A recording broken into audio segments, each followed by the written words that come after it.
মেয়াদি শেষ, এখন আর গেজেট করা গেজেট দিয়ে কি হবে? এখন কি হবে?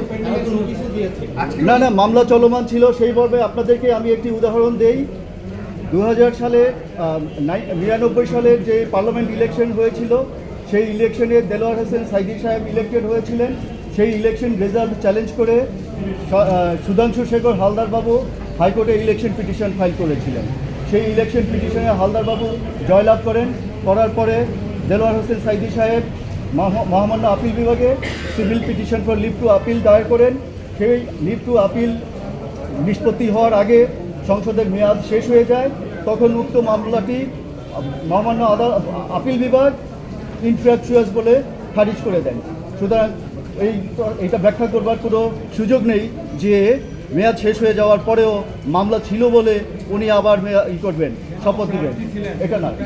প্রতিদ্বন্দ্বী প্রার্থীর আপিল করবার বিধান, যেহেতু প্রতিদ্বন্দ্বী প্রার্থীরা কিংবা অন্য কোনো প্রার্থী অথবা নির্বাচন কমিশন যেহেতু কোনো আপিল করেনি, আমরা নির্বাচন কমিশনকে লিগ্যাল নোটিশ দিয়ে বলেছিলাম যে আপনারা দ্রুততার সাথে এটার বিরুদ্ধে আপিল করেন।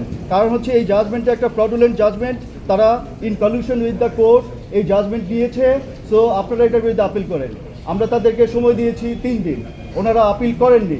এই আপিল না করে ওনারা আমার নোটিশ 4টায় পেয়ে রাত 10টায় গেজেট পাবলিশ করে দিয়েছেন। এইভাবে উনি ওনাদের নিরপেক্ষতা হারিয়েছেন।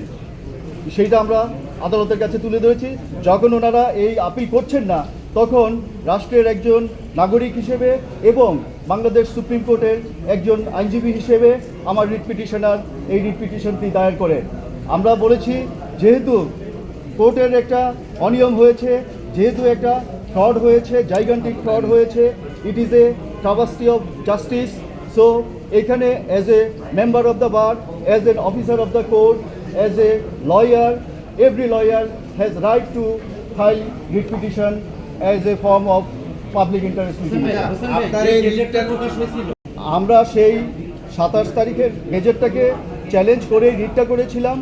রিটটার যখন রিটেও হাইকোর্ট ডিভিশন ইলেকশন কমিশনকে বলেছে, ইঙ্গিত করেছে যে যারা পার্টি ছিল তারা আপিল করতে পারবে।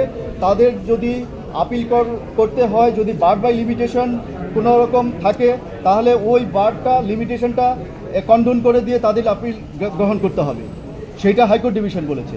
আর আজকে অ্যাপিলেট ডিভিশন বলে দিল যে আপনাদের সাংবিধানিক যে দায়িত্ব আছে সেই দায়িত্ব আপনারা পালন করবেন। সো হাইকোর্ট ডিভিশন এবং আপিল বিভাগের দুইটা জাজমেন্ট এক করে পড়লে এটাই দাঁড়ায় যে ইলেকশন কমিশনকে আপিল করবার জন্যে ওনারা বলছেন, যেহেতু ইলেকশন কমিশন এতদিন তার দায়িত্ব পালনে ব্যর্থ হয়েছে। তো যদি তারা গেজেটের মেয়াদ শেষ, গেজেট হওয়ার 30 দিনের পরে গেজেটের মেয়াদ শেষ হয়ে গেছে, এখন আর গেজেটের কোনো প্রশ্ন নেই এখানে।